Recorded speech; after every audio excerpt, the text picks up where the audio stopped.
अस्सलामुअलैकुम। Of camera stories के एक न्यू एपिसोड के साथ मैं हूं Mazhar Malik. Thank you so much and love you so much आप लोगों के उस प्यार भरे फीडबैक का। जो ये एक पूरा वीक में कोई भी शो नहीं आपके लिए कर सका और आप ना ही कोई ऑफ कैमरा स्टोरी, राज या आपके सवाल प्रोग्राम देख सके, तो आप लोग बहुत ज़्यादा परेशान हो गए व्हाट्सएप पे, मेल्स में, और बहुत ज़्यादा मुझसे जो पूछा गया वो एक ही सवाल था, आप खैरियत से तो हैं ना। हम आपके लिए ढेर सारी दुआएँ कर रहे हैं। जब इस तरह का आपको फीडबैक मिलता है तो एक एहसास होता है कि अल्लाह ताला की आप पे रहमत ख़ास है।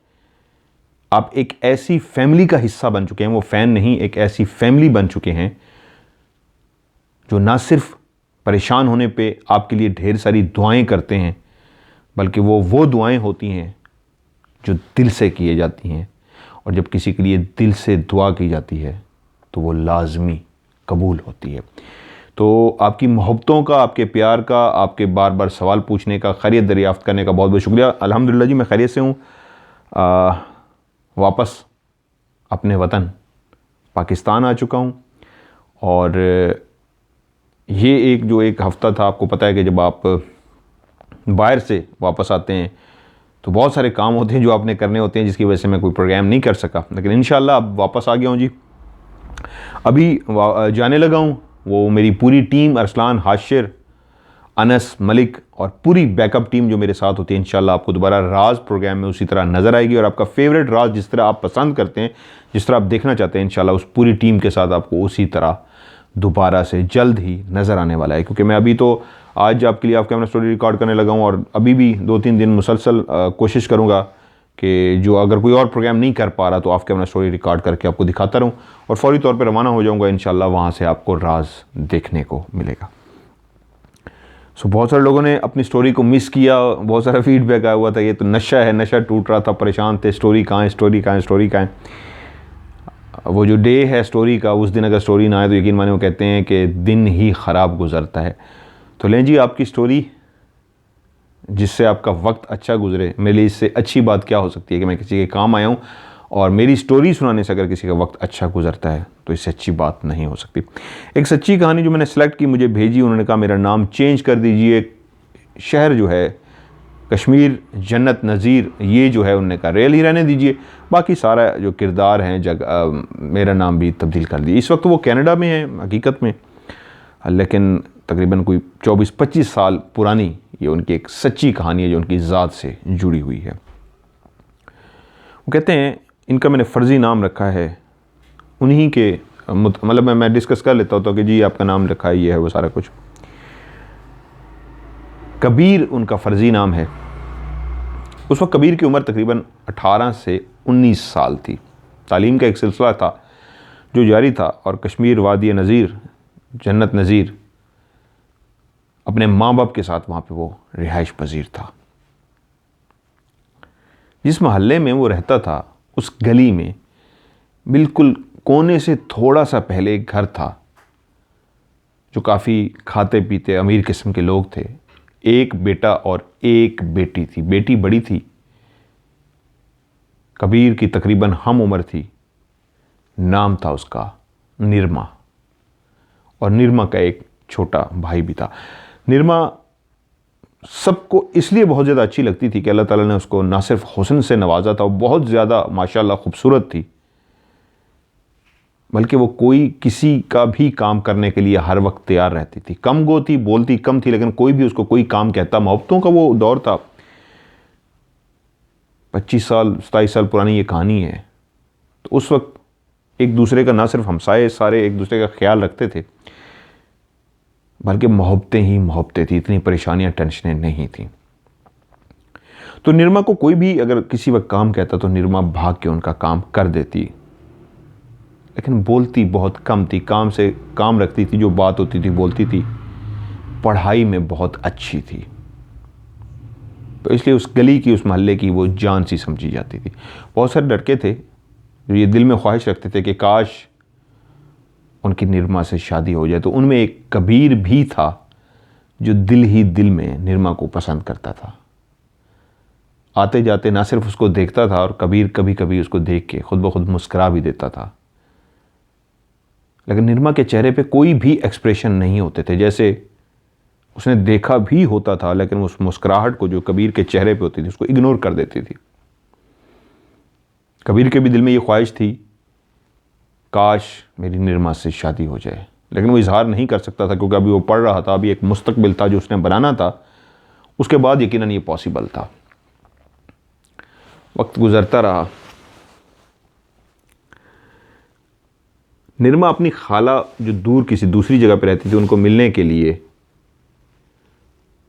उसने 3 दिन बाद जाना था। उसकी अम्मी से उसको पता लगा, वो कहीं बातें कर रही थी कि वो अपनी खाला के पास जा रही है।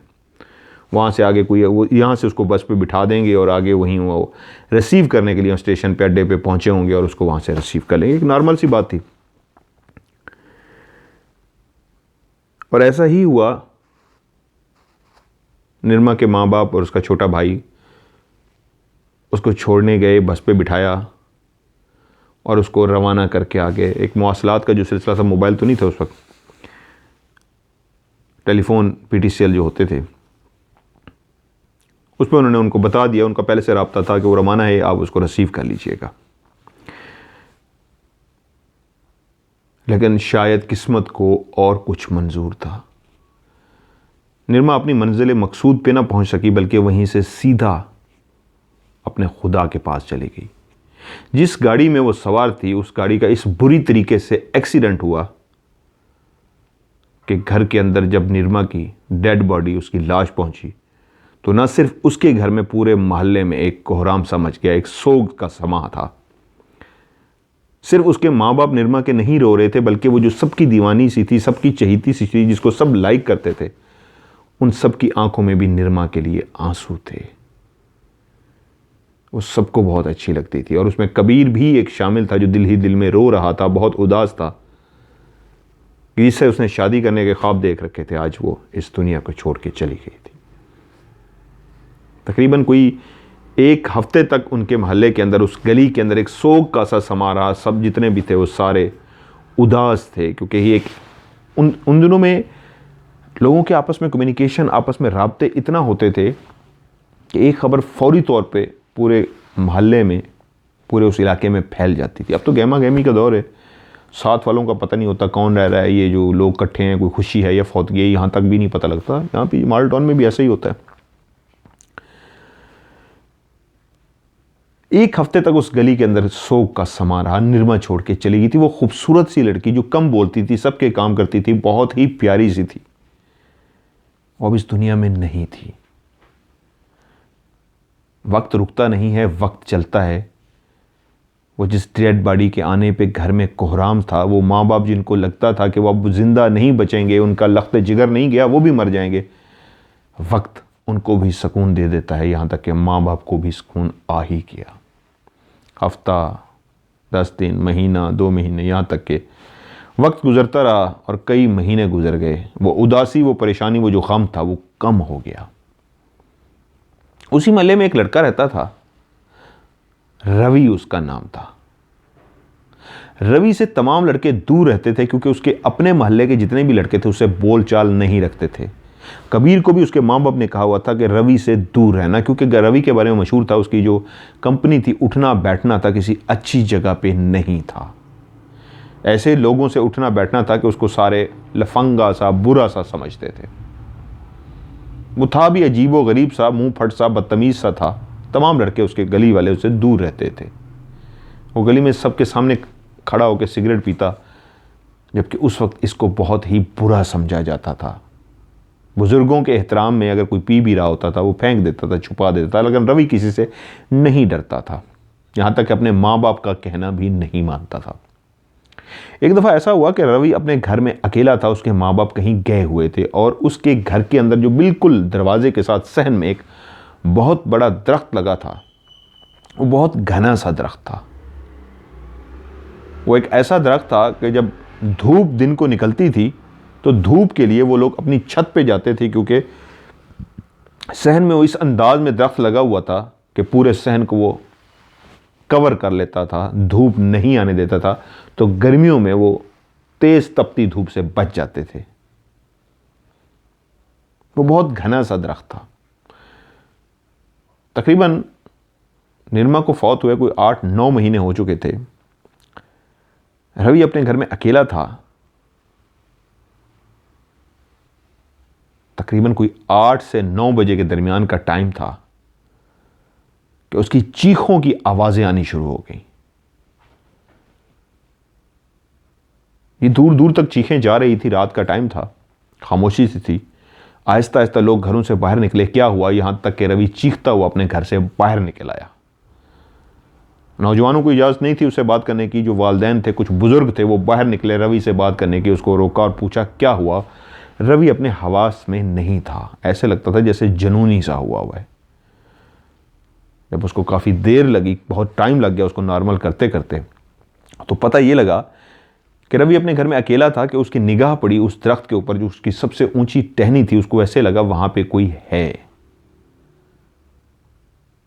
पहले वो समझा मेरा वहम है, फिर उसको कहा नहीं, कुछ हलचल सी है, कोई है। तो वो अपने अंदर गया। अंदर से जाके टॉर्च थी, उसने टॉर्च जलाई। जब उसने ऊपर टॉर्च मारी उस दरख्त के ऊपर, तो वो जो ऊपर बैठी हुई थी, जैसे ही टॉर्च उसको टच हुई, उसके ऊपर लाइट पड़ी उस रोशनी की, तो वो ये देख के चौंक गया। जिसको वो दूर से देख रहा था वो बिल्कुल ऐसी लगती थी जैसे वो निर्मा हो। वो हैरान इस बात पे था कि इस लम्हे इस दरख्त पे निर्मा कैसे बैठ सकती है, जबकि उसको इस बात का पता था कि निर्मा तो मर चुकी है।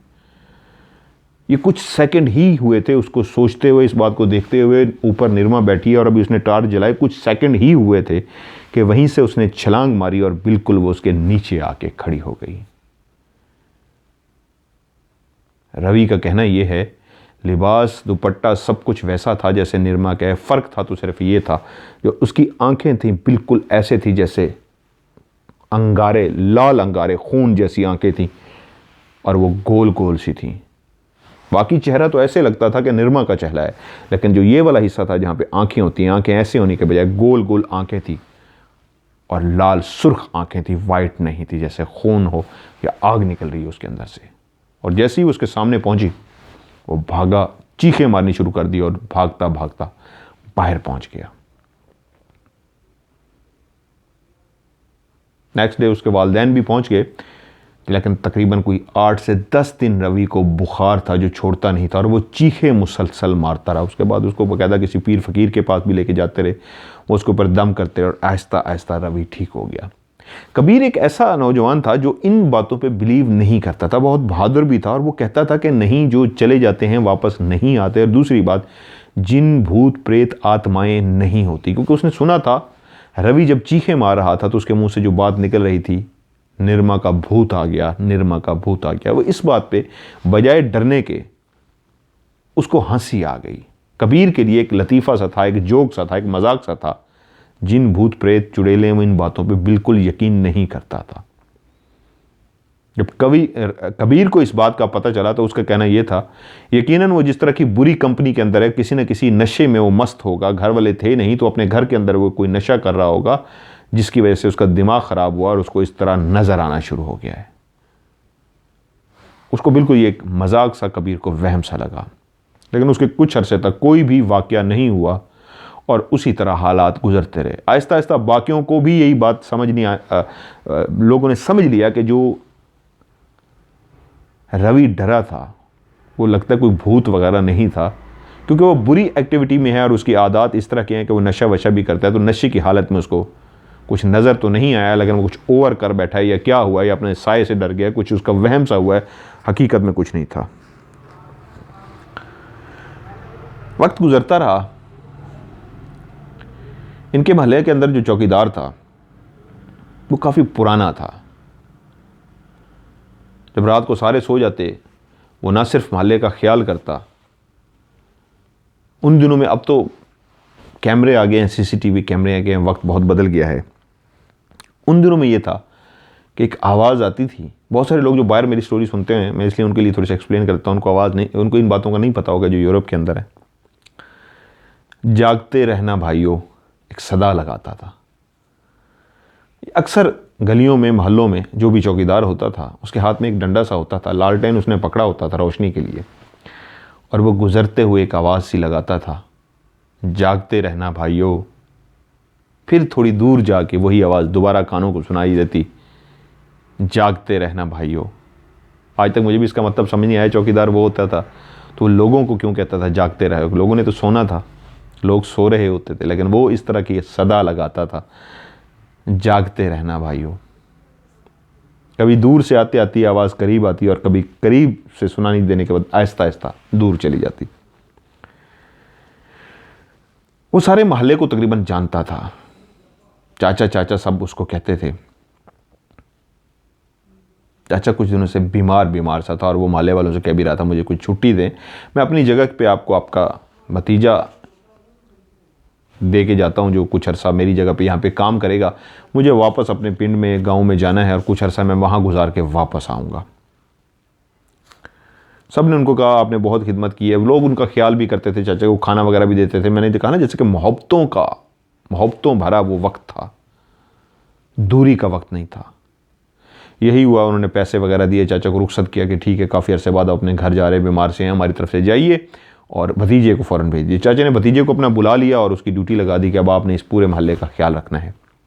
नौजवान सा था, कड़ियल जवान सा था, और चाचा गाँव को चला गया और उसका भतीजा उसकी जगह पे चौकीदारी करने लगा। वो भी उसी तरह चाचे की तरह आवाज़ लगाता, जागते रहना भाइयों, जागते रहना भाइयों। तकरीबन कोई 15-20 दिन वो वहां पे यही आवाज़ लगाता रहा। लेकिन एक सुबह दिन को वो सोता था और रात को वो जागता था।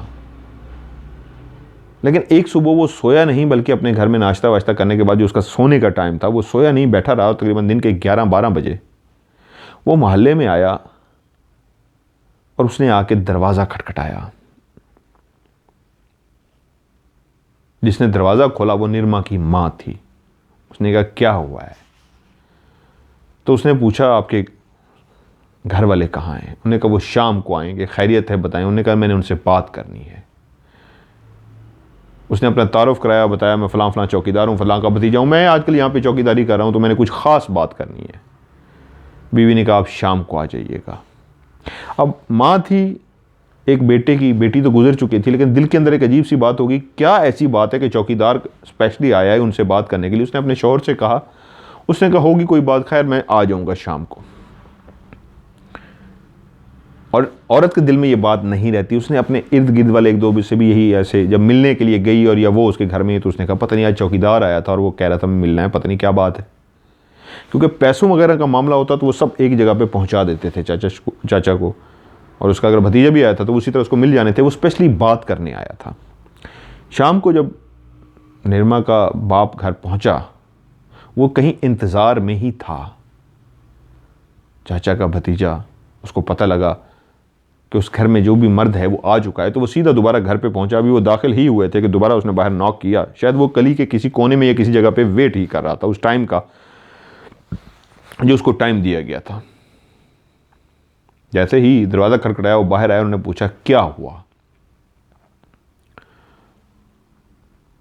उसने कहा क्या मैं आपसे साइड पे होकर बात कर सकता हूं? तो वो जो बीवी पहले से सुबह से परेशान थी, वो सुनना चाह रही थी। उसने अपने शौहर को इस तरह इशारा किया कि नहीं यहीं पे बात करो। उसने बीवी की तरफ देखा मुड़ के, तो उसको भी अंदाज़ा हुआ कि ऐसी क्या बात है कि जो अलग लेके मुझसे बात करना चाह रहा है। तो उसने कहा कोई बात नहीं, आप यहीं पे कर लीजिए। और उसने वहाँ पे खड़े होकर जो बात की वो ये थी कि मैं कुछ दिनों से नोट कर रहा हूँ, आपको पता है मैं नया नया आया हूँ, यहाँ पे कोई आपकी बेटी है जो ऊपर छत पे ऊपर वहाँ पे टहल रही होती है। पहले मुझे ये बात आम सी लगी कि शायद वो रात के इस लम्हे टहलती है, क्या है, चांद की रोशनी में मुझे नज़र आता है कि कोई लड़की सी है जो टहल रही है। लेकिन कल रात ऐसा हुआ है, मुझे यहाँ नीचे गली में जब मैं पहरा दे रहा था और यहाँ से गुजरा था, तो वो एक दो दफ़ा मुझे यहाँ पे टहलते हुए नज़र आई है। मैंने उसे रोका भी, तो वो आगे, जब उसने मुझे देखा तो वो आगे की तरफ बढ़ना शुरू होगी, तो मैंने उसको आवाज़ भी दी, लेकिन वो रुकी नहीं। मैं इसलिए आपसे अलग में बात करना चाह रहा था। मुझे ऐसा लगता है जैसे रात को वो टहलती है और रात नीचे भी टहल रही थी, और मुझे बुलाने पे तेज़ी से आगे चली गई, और फिर बाद में मैंने इसको वापस आते भी देखा है। तो मैं इसलिए अलग से आपसे बात करना चाहता था, क्योंकि मुझे चाचा ने बताया था कि ये जितने भी घर हैं ये मेरे अपने घर हैं, इनको इस तरह देखना है कि जैसे तुम्हारा घर हो। तो अगर मेरे घर में कोई इस तरह की मुझे बात नज़र आएगी तो मैं अलग बुला के ज़रूर बात करूँगा। मैंने कहा आपके नोटिस में ये बात दूँ। जब उसने पूरी बात समझा दी कि कोई इस तरह लड़की है जो ऊपर टहलती है और रात बकायदा नीचे टहल रही थी और उसको देख के गई है और फिर वापस जल्दी से अंदर गई है, दरवाज़ा बंद करके गई। वो कह रहा है जब मैंने उसको आवाज़ दी तो उसने मुड़ के मेरी तरफ देखा है और देखने के बाद वो वापस आई है और उसके बाद गुस्से से उसने मुझे एक दफ़ा देखा है, दरवाज़ा खोला है और उसके बाद अंदर से दरवाज़ा बंद करके चली गई है। मियाँ बीवी ने एक दूसरे की तरफ देखा और एकदम हैरान हुए कि ये कहना क्या चाह रहा है। उसने कहा हमें इसलिए तुम्हारी बात की समझ नहीं आ रही क्योंकि हमारे घर में तो कोई भी बेटी नहीं है, हमारा तो सिर्फ एक बेटा है, या हम दोनों मियाँ बीवी रहते हैं। तो उसने कहा नहीं, मुझे गलती नहीं हुई, जिस लड़की को मैंने बाहर निकलते टहलते या यहाँ घूमते देखा वो इसी घर में गई है, मैं इसलिए इस घर में आया हूँ। ये भी बातें चल ही रही थी कि मोहल्ले के एक दो लोग और भी आ गए और इस बात की तरफ मुतवज्जो हुए, क्या मसला है, क्या हुआ है। तो वो निरमा का बाप भी खुद से बताना शुरू हो गया कि ये जो बात बता रहे हैं हमारी समझ में नहीं आ रही। ऐसे बातें होने लगी तो उसी मोहल्ले के अंदर वकास साहब थे, एक जो नए नए शिफ्ट हुए थे, वो भी पढ़े लिखे थे, सब उनकी इज्जत करते थे, बहुत ही समझदार थे, दाढ़ी उन्होंने छोटी सी रखी हुई थी, नमाजी परहेजी बंदे थे। वो भी गुजरते वहीं रुक गए, वो भी इस किस्से को सुनना शुरू हो गए। तो जब उनको किस्सा समझ आया तो उन्होंने कहा जो आप बात बता रहे हैं और मुझे समझ आई है, इस घर में कोई लड़की नहीं और आपने किसको देखा है? हाँ, कोई बोला कि इनकी एक बेटी ज़रूर थी, बट अब एक बेटा है, वो तो कब की फौत हो चुकी। तो उस शख्स ने पूछा उसकी उम्र क्या थी, और जब हुलिया और इस तरह की बातें करने लगे तो कह रहा है वो बिल्कुल उससे मिलती जुलती है। और ये एक ऐसा झटका था जो माँ को लगा, माँ जल्दी से अंदर गई, वो एक उसकी तस्वीर जो उसने संभाल के रखी हुई थी काफ़ी अरसे से, वो उठा के ले आई और उसने उसको दिखाया, क्या इस लड़की को देखा है? तो वो फौरी तौर पे बोला बिल्कुल यही लड़की थी। जब वापस जाने लगी उसने गुस्से से मेरी तरफ मुड़ के भी देखा है तो बिल्कुल यही थी। और इसने मुझे देखा है और जल्दी से अंदर चली गई, मैं बिल्कुल इसको पहचान सकता हूँ। जब ऊपर थे उस वक्त तो मुझे नहीं पता था, लेकिन जिस वक्त ये दरवाजे के अंदर से गई है उस वक्त मैंने इसको पहचान लिया, ये यही थी। अब माँ बाप के लिए तो एक बहुत बड़ा ये धमाका था, लेकिन शेख वकास साहब जो थे उन्होंने एकदम कहा क्या मैं इस तस्वीर को देख सकता हूँ? क्योंकि वो थोड़ी जैसे उसको तस्वीर दिखा रहे थे उस चौकीदार को, तो वो भी उस तस्वीर को दूर से देख रहे थे। तो एकदम से वो भी चौंके और कहा क्या मैं इस तस्वीर को देख सकता हूँ? तस्वीर जब उनको दी गई तो वो कुछ देर तस्वीर को देखते रहे और कुछ सोचना शुरू कर दिया। लोगों को लगा कि वकास साहब के दिल में, दिमाग में क्या चल रहा है, जिस तरह इन्होंने तस्वीर को देखा और सोच में पड़ गए। तो उनसे पूछा गया क्या हुआ है? तो वकास साहब ने कहा इस लड़की को तो मैं भी देख चुका हूँ। अब ये एक और हैरत अंगेज़ बात थी जो सबके लिए थी, जो वकास साहब कह रहे थे, क्योंकि वो एक दीनदार बंदे थे, सब उनकी ना सिर्फ इज्जत करते थे, कुछ ही अर्सा पहले यहाँ पे आए थे और निरमा का एक्सीडेंट का वाक़या तो बहुत अर्सा पहले का था। उन्होंने कहा क्या देखा है? उन्होंने कहा एक रात को मेरे घर में बेल हुई, बाकायदा नॉक किया गया दरवाज़ा। मैं नया नया आया था और जब दरवाज़ा खोला गया, मैंने ही रात का टाइम था और मैं समझा पता नहीं कौन है जो इस टाइम आके दरवाज़ा खटखटा रहा है। मैं बाहर खड़ा तो इसी हुलिये में, ये कपड़े थोड़े से चेंज थे लेकिन शक्ल यही थी, लड़की बाहर खड़ी थी पिलर के साथ। तो मैंने कहा जी बताइए। तो आगे से खामोश रही। मैंने कहा किससे मिलना है? तो उसने ऐसा इशारा किया जैसे कह रही हो कि अंदर वालों से। मैं समझ नहीं पाया, मैं उस वक्त इस कश्मकश में था, नया नया था, किसी बात का पता नहीं था। तो मैंने एक लड़की को देख के यही बेहतर समझा कि बजाय उससे गेट पे खड़े होकर बात करूं, अंदर जाके बेगम को बुला लेता हूं कि आप जाके उनसे बात कीजिए। बच्ची आई है कोई नौजवान लड़की मिलने के लिए। उन्होंने कहा रुके मैं अपनी बेगम को बुलाता हूँ। मैं ये कह के अंदर चला गया और बेगम से कहा कोई बाहर आया मिलने के लिए, देखिए पता नहीं क्या कहना चाहता है। बेगम जैसे ही बाहर आई और आके कहती है बाहर तो कोई भी नहीं है। मैंने कहा नहीं फलां जगह पे है। उन्होंने कहा नहीं है। और मैं जब आया तो गली बिल्कुल सुनसान पड़ी थी, कोई भी नहीं था। मैं थोड़ा सा परेशान ज़रूर हुआ कि कोई अगर बात करने आया था तो इतना इंतज़ार ही कर लेता। फिर मैंने कहा अल्लाह के बंदे हैं, पता नहीं किस मूड में थे, जल्दी में थे, परेशानी में थे, चलो कोई नहीं। इस बात का मैंने कोई अहम नोटिस नहीं लिया, ना किसी से जिक्र किया कि जो भी होगा आ जाएगा। लेकिन इस तस्वीर को जब उसको आप दिखा रहे थे तो उस वक्त झटका मुझे ज़रूर लगा कि ये तो मैं पहचान सकता हूँ। तो जब उस तस्वीर को मैंने हाथ में दे के देखा तो मुझे अंदाज़ा हुआ हाँ आपकी इस बेटी से मैं मिल चुका हूँ। ये बात कबीर के कानों तक भी पहुंची, लेकिन अब भी वो बजीद था। ये कैसी बातें हैं, वो क्योंकि भूत प्रीत इस तरह की बातों पे बिल्कुल यकीन नहीं करता था। अब उसके दिमाग को थोड़ा सा झटका ज़रूर लग चुका था, लेकिन फिर भी वो मानने को तैयार नहीं था कि ऐसा कुछ होता है। लेकिन मोहल्ला थोड़ा सा खौफ में ज़रूर आ चुका था। कि कुछ ना कुछ ऐसा है जो होना शुरू हो गया है। अब वो लोग भी जो कभी मजाक उड़ाते थे, कहते थे रवि ने नशा करके कुछ देख लिया होगा, उस वक्त कुछ नहीं था, अब उनको भी यकीन आना शुरू हो गया था, नहीं कुछ ना कुछ है, निरमा नज़र आ रही है। फिर उस तकरीबन कोई 8 से 9 महीने या 10 महीने के बाद तक कुछ भी नहीं हुआ, सब कुछ सुकून में हो गया। चाचा शकूर अपनी जगह पे आ गया और सब खौफ तो था, लेकिन आहिस्ता आहिस्ता खौफ, फिर ज़िंदगी रूटीन पे चलेगी, खौफ आहिस्ता आहिस्ता ख़त्म हो गया। कबीर का कहना यह उन दिनों की बात है कि एग्ज़ाम होने वाले थे। उसी मोहल्ले के अंदर एक और लड़की थी जिसके अभी इम्तिहान, उसके तकरीबन 3-4 महीने रहते थे एग्ज़ाम होने को कबीर के, और उसके एग्ज़ाम होने वाले थे, तो वो रात को बैठ के भी पढ़ती थी। एक रात वो बैठी पढ़ रही थी कि उसको बाहर से पायल, जिस तरह पाँव के अंदर किसी ने पहनी होती है और पायल पहन की छन छन छन आवाज़ करता हुआ गुजरता है, तो उसको लगा कोई बाहर से गुजरा है। पहले तो उसने उस आवाज़ की तरफ तवज्जो दी, फिर उसने इग्नोर कर दिया कि मुझे इससे क्या लेना देना, जो भी है मैं अपनी पढ़ाई की तरफ तवज्जो करूं। वो लड़की अपनी पढ़ाई की तरफ मुतवज्जो हो गई, लेकिन जो भी गली के बाहर था वो उसी घर के आगे ही बार बार चक्कर लगा रहा था, क्योंकि आवाज़ थोड़ी सी दूर जाती थी उस पायल की, फिर वापस आ जाती थी। ऐसा लगता था कि जो भी है सिर्फ इसके घर के आगे टहल रहा है, जिसकी वजह से उसकी पायल की आवाज़ उस पढ़ने वाली बच्ची को अपनी तरफ मुतवज्जो कर रही थी। अगर वो कहीं दूर चली जाती और थोड़ी देर के बाद आती, शायद वो इतना मुतवज्जो ना होती, लेकिन वो जो भी थी, क्योंकि पायल ख़वातीन पहनती हैं, वो उसी घर के आगे ही मुसलसल चल रही थी, आ रही थी, जा रही थी। लेकिन बुरा उस वक्त हुआ जिस वक्त घर वालों ने उस लड़की की चीख सुनी।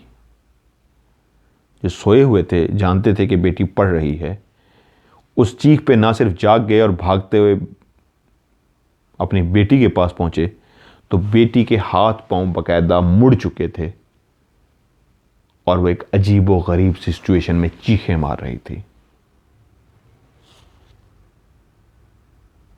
और ये बात एक छोटे से मोहल्ले में बिल्कुल नहीं छुपी रह सकती।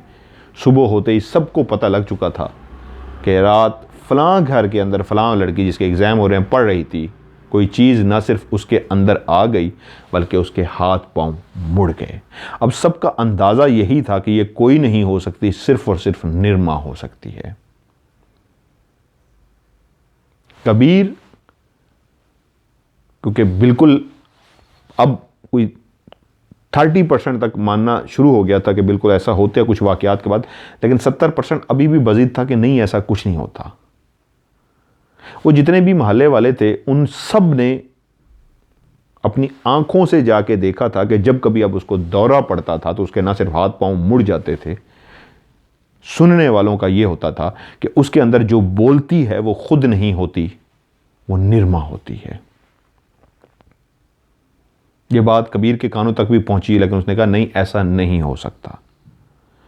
उसने अपनी माँ से ख्वाहिश का इजहार किया, क्योंकि मोहल्ले के बहुत सारे लोग सुन चुके थे। उसने कहा मैं भी इस कंडीशन को देखना चाहूँगा, क्योंकि मैं भी पढ़ रहा हूँ। उसने कहा हर इंसान की अपने अपने एक नज़रियात होते हैं, शायद मैं कोई हेल्प कर सकूँ जिस तरह की मैं तालीम हासिल कर रहा हूँ। और ऐसा हुआ एक दिन जब उसको इस तरह का अटैक हुआ था, वो जब पहुँचा, कुछ और भी मोहल्ले के बहुत सारी ख़वातीन और मर्द जल्दी से पहुँचे उसको पकड़ने के लिए, क्योंकि उनके घर में उस वक्त कंडीशन इस तरह की थी कि उसको पकड़ सके। वो चीज़ें तोड़ रही थी, हाथ पाँव उसके मुड़ चुके थे और अजीब सी खौफनाक सी हालत में थी। तो कबीर ने जो देखा, उसके अंदर से जो आवाज़ निकल रही थी, उसको लगा मिलती जुलती निरमा से ज़रूर है, लेकिन ये क्लियर मैं कह सकता हूँ निरमा की आवाज़ नहीं है। कबीर के अलावा जितने भी लोग वहाँ पे मौजूद थे वो सारे बजिद थे, ये किसी और की नहीं, ये क्लियर निरमा की ही आवाज़ है। इस लड़की के अंदर जो बोल रही है वो निरमा ही है। लेकिन वाहिद एक कबीर था जो कह रहा था कि नहीं, ये निरमा नहीं है, ये कोई और है, ये आप लोगों का वहम है। मुसलसल उस बच्ची का इलाज होता रहा, यहाँ तक कि वो अपने एग्ज़ाम भी नहीं दे सकी इसी बीमारी की कंडीशन में, और उसका साल ज़ाय हो गया। लेकिन मुख्तलिफ़ पीरों के पास दम दरूद कराने के बाद आहिस्ता आहिस्ता आहिस्ता वो नॉर्मल हो गई। अब उस मोहल्ले के अंदर बिल्कुल एक खौफ का सा समा था, सब बड़े डरे हुए थे, क्योंकि सबका ये कहना था कि उसके अंदर जो बोली है वो कोई और नहीं, वो निरमा ही थी। सिवाय कबीर के कोई मानने को तैयार नहीं था। कबीर अक्सर अपनी माँ से बहस करता कि ठीक है, वकास साहब की जो एक ऐसी बात है जिसको मैं इग्नोर नहीं कर सकता, क्योंकि वो इस तरह के बंदे हैं कि ना ही भी वो डरने वालों में से हैं, ना इस तरह की बात करने वालों में से हैं। बाकी मैं किसी की बात को इतना मानने को तैयार नहीं। वहम होता है, इंसान डर जाता है, 100 तरह के वो इस तरह की बातें करता है कि मैं इस चीज़ को मानने को तैयार नहीं हूँ।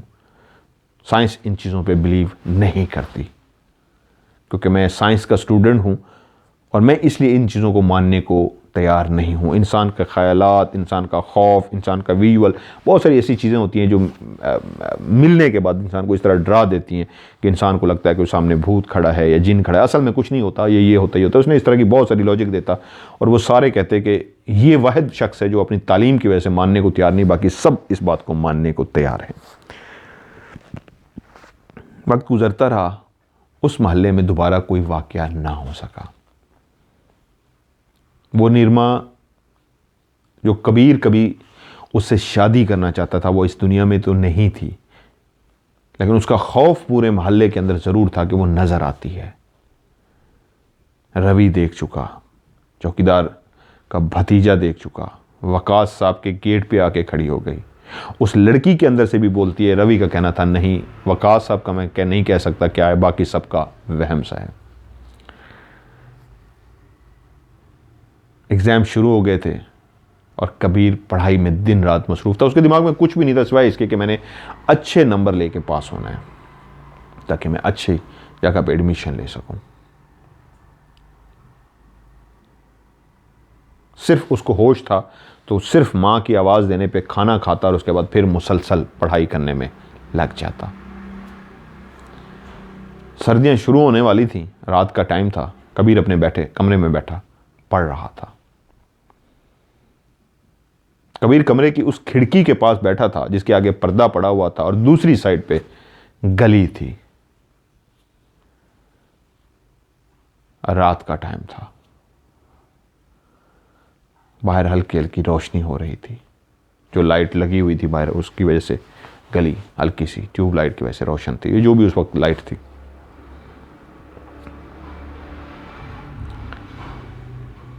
तकरीबन रात का कोई 1 से 2 बजे का टाइम था। जो मुसलसल किताबों के अंदर गुस्सा पढ़ रहा था, लिख रहा था, पेपर की तैयारी कर रहा था, एकदम से कबीर के कानों में इस तरह की आवाज़ आई जैसे कोई पायल की आवाज़ करीब आई है और दूर चली गई है। वो पढ़ने लिखने में इतना मस्त था कि एक दफ़ा उसने सर उठा के ऐसे गौर करने की कोशिश की, लेकिन उसको लगा नहीं कुछ भी नहीं है, और वो फिर लिखना शुरू हो गया। कोई 5 से 6 मिनट गुजरे थे। अब की बार जो आवाज़ आई वो इतनी क्लियर थी कि जो पायल की आवाज़ उसने पहले सुनी थी, इसको वहम कह रहा था या वो इग्नोर कर रहा था, अब ऐसे लगा जैसे कमरे से आ रही हो।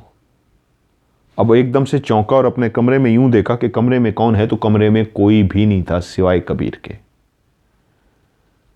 अब दूसरी दफ़ा आवाज़ इतनी क्लियर थी कि वो ना सिर्फ थोड़ा सा डरा बल्कि उसको अपना वहम भी नहीं, क्लियर आवाज़ सुनाई दी। उसने कहा इस दफ़ा मेरा वहम नहीं है, लेकिन फिर वो अपना पढ़ाई की तरफ मुतवज्जो हो गया। तीसरी आवाज़ जो उसके कानों ने सुनी तो बाकायदा तौर पे इतनी, अब पहली जो 2 आवाज़ें सुनी थी उससे भी ज़्यादा क्लियर और तेज़ आवाज़ थी, ऊंची आवाज़ थी। वो खिड़की के बाहर से थी। वो ऐसा था जैसे कोई छलांगे मारता हुआ गया हो, इस तरह छलांगे मार रहा था कि उस छलांगों से पायल की आवाज़ और ऊंची हो रही थी, तेज़ हो रही थी, क्लियर सुनाई दे रही थी। इस दफ़ा उसने कागज़ पेंसिल जो भी हाथ में था वो रख दिया और मुतवज्जो हुआ कि ये क्या हुआ है, क्या कोई मुझे डरा रहा है। क्योंकि मैं इन चीज़ों को मानता नहीं हूं, तो बहुत सारे लोग उसकी तरफ इस तरह देखते थे जैसे ये पागल है या पता नहीं ज़्यादा ही पढ़ गया, ये मानता ही नहीं है। तो उसके जहन में था कि कोई शायद मुझे डरा रहा है। उसने फौरी तौर पे अपनी खिड़की का पर्दा हटाया, बाहर देखा तो बाहर उसको कुछ भी नज़र नहीं आया। थोड़ी देर देखने के बाद उसने पर्दा वापस गिराया और अपने काम में, पढ़ने में मसरूफ़ हो गया। अभी कुछ ही मिनट गुजरे थे कि बाकायदा अब उसकी खिड़की को किसी ने बाहर से नॉक किया।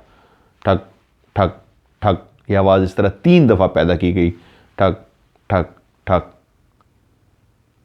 अब ना वहम था, ना कुछ सोचने की ज़रूरत थी, क्लियर था कि कोई बाहर है, खिड़की को नॉक कर रहा है। उसने सर उठाया और खिड़की की तरफ देखना शुरू कर दिया, पर्दा नहीं हटाया कि ये कौन है।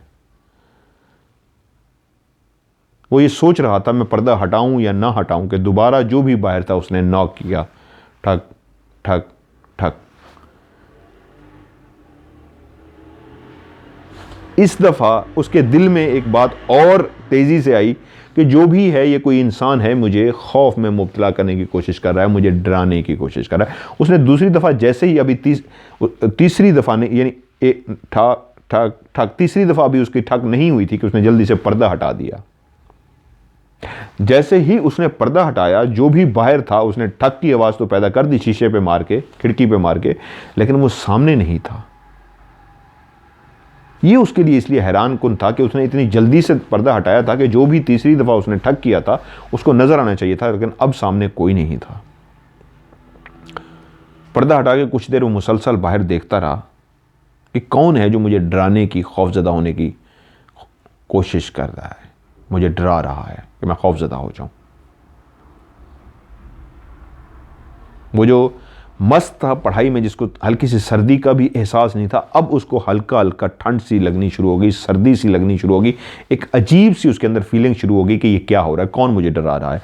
अब उसके दिल में थोड़ा सा खौफ भी था, लेकिन ऐसा भी था जिस तरह वो सोच रहा हो कि मैं उसको पकड़ूं जो मुझे डराने की कोशिश कर रहा है। जो भी था 2 दफ़ा नॉक कर चुका था, अब उस इंतज़ार में था नॉक करे। काफ़ी देर वेट करने के बाद जब बाहर से नॉक नहीं किया गया तो उसने पर्दा हटा दिया, और जैसे ही उसने पर्दा हटाया तो वो नॉक करने वाली इस दफ़ा खिड़की के बाहर खड़ी थी। वो अभी इस चीज़ को सोचने में ही लगा था, मेरा वहम है या वाकई कोई निर्मा का गेटअप करके निर्मा के रूप में मेरे सामने आके खड़ा है, मुझे डराने की कोशिश कर रहा है। अभी उसका पर्दा हटाते ही निर्मा से जो बाहर खिड़की की उस साइड पे खड़ी थी, आमना सामना हुआ ही था, और वो अभी शशोपंज में मुब्तला था। जो उसका यकीन जो 30% था वो अभी 60-70 पे पहुंचने ही वाला था कि वाकई ये तो निर्मा ही है, कि एकदम से उसको जो चीज़ आंखों ने देखी क्लियर वाज़ेह वो ये थी, जिसको चंद सेकंड्स के लिए उसने सामने खड़े हुए देखा, जो अब पहले शायद छुपी हुई थी, और इस दफ़ा जैसे उसने पर्दा हटाया तो वो जान के इस तरह सामने खड़ी थी कि हाँ देख लो, मैं तुम्हें अपना आप दिखाना चाह रही हूँ, तुम समझ रहे हो कोई डरा रहा है तो वो डरा नहीं रहा, ये लो मैं हूँ सामने निर्मा। तो वो अभी इस बात को समझने की कोशिश ही कर रहा था, ये वाकई निर्मा ही है या कोई और डरा रहा है। तो उसकी आंखों ने जो मंजर देखा वो ये था कि निर्मा ना सिर्फ उसी वक्त वहाँ से गायब हुई, और गायब होते ही जो पहला उसको एहसास हुआ वो ये था कि पीछे कोई खड़ा है। ये 1 सेकंड का टाइम भी नहीं था, 1 सेकंड से भी कम टाइम था जो वहाँ से गायब हुई है, और उसने मुड़ के उसी वक्त देखा। जैसे उसको एहसास हुआ गायब होते ही कोई पीछे खड़ा है, तो उसने मुड़ के देखा जो अभी वहाँ से गायब हुई थी वो तो पहले से पीछे खड़ी थी, और वो जैसे ही मुड़ा तो उसके सामने वही निर्मा खड़ी थी जिससे वो शादी करना चाहता था, जिसको वो लाइक करता था। वही कपड़े ही उसने पहने हुए थे जो अपनी खाला से मिलने के लिए बस पे गई थी, कपड़े पहन के वही आज भी उसने पहने हुए थे। उसका चेहरा आज भी बिल्कुल स्पॉट था, और कहने वालों ने ठीक कहा था, वो बिल्कुल वहम, खौफ, डर, वो जितनी भी इस तरह की बातें करता था वो सब उसी लम्हे उसके दिमाग में आ गई। वो किसी का वहम या खौफ नहीं था, वो सच था, वो निर्मा ही थी। और जैसे ही वो पलटा और उसकी निगाह निर्मा पे पड़ी तो निर्मा बिल्कुल स्पॉट, कोई एक्सप्रेशन लेस, कोई चेहरे पे एक्सप्रेशन नहीं, उसके सामने खड़ी थी, जैसे उसको कहना चाह रहे हो हाँ मैं ही हूं, देख लो। ये एक लम्हा ही था कि वो मुड़ा और उसने अपने चेहरे के सामने जिसको पाया वो निर्मा थी। और जैसे ही दिमाग ने कबूल किया ये निर्मा है, तो इतना दिमाग के लिए काफ़ी था। उसके बाद कबीर की चीखें पूरा मोहल्ला सुन रहा था। वो खौफ की लहर जो उसके अंदर आहिस्ता आहिस्ता आ चुकी थी, वो एकदम से पूरे जिस्म पे इस तरह उस लहर ने काबू किया कि ना सिर्फ वो कांपना शुरू हो गया, बल्कि उसके मुंह से कैसे खुद ब खुद चीखें निकलना शुरू हो गई। वो चीखना शुरू हो गया, उसको खुद भी इस बात का एहसास नहीं रहा। जब घर वाले तेज़ी से उसके बाद पहुंचे और उसको होश दिलाया, क्योंकि मुसलसल चीखें मारे जा रहा था, और सब ने पकड़ के उसको झंझोड़ा और इस तरह उसको रोका कि खामोश हो जाए। वो खामोश हुआ तो उसको ऐसा लगा जैसे वो बेहोश सा था, अब होश में आया है। देखा पूरा घर सामने जमा है और उसको सारे कंट्रोल कर रहे हैं, और पूछा क्या हुआ है। अब उसकी आंखों के सामने जहाँ पे निर्मा खड़ी थी वहाँ पे कोई घर का फर्द खड़ा उससे पूछ रहा था क्या हुआ है। और उसका जिस्म पसीने से शराबूर हो चुका था और वो कांप रहा था और उसको इतना एहसास था कि चीखते चीखते उसका गला बैठ गया है। शायद वो इतने ज़ोर से चीखा था खौफ से कि उसका गला, उसकी आवाज़ बैठ चुकी थी और वो कांप रहा था। और उस जगह को मुसलसल देखी जा रहा था जहाँ पे शीशे से बाहर से, खिड़की के बाहर से गायब होके जहाँ पे निर्मा उसके सामने खड़ी थी, उसको दिखाने के लिए कि तुम यकीन नहीं करते हो, ये लो, ये मैं हूँ। और उसने अपने घर वालों को जब ये सारी बात बताई तो वो सारे, पहले तो वो शर्मिंदा सा हुआ बात बताते हुए, लेकिन जब उसने सारी बात बताई तो घर वालों ने कहा, तुम्हें कई दफ़ा कहा था मजाक मत उड़ाया करो, यकीन कर लिया करो, तुम्हें यकीन नहीं आता था। और जितने लोगों ने भी देखा था, यस, वो निर्मा ही थी। काफ़ी दिन कबीर बुखार की सी हालत में रहा और इसका भी 1 साल ज़ाया हो गया। वो अपने पेपर जो दे चुका था वो तो बहुत अच्छे नंबरों से पास हो गया, बाकी में जो उसके 1-2 रह गए थे उसमें उसकी सप्ली आई, वो रह गया। आज वो कनाडा में शिफ्ट हो गया है, वो ठीक भी हो गया, नॉर्मल भी हो गया ज़िंदगी में। उसके बाद उसके साथ कुछ नहीं हुआ, मौका दिया अल्लाह ताला ने और वो बाहर शिफ्ट हो गया, आज परमानेंटली कनाडा में शिफ्ट है। तो उसने मुझसे सवाल पूछा है, सर वो कौन थी?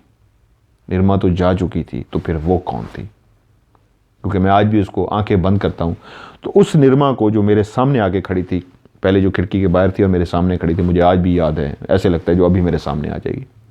तो मैं पहले भी इसको आपको बता चुका हूँ, जो रूहें होती हैं वो आलम बरज़ख में चली जाती हैं, लेकिन इंसान का जो हमज़ाद होता है वो भटकता रहता है, या तो कब्रिस्तान चला जाता है या भटकता रहता है। वो बिल्कुल उसी तरह ही होता है जिस तरह इंसान होता है। हमज़ाद पे बल्कि मैंने एक प्रोग्राम भी करना है इंशाल्लाह, जल्दी आपको इस पर प्रोग्राम भी दिखाऊंगा।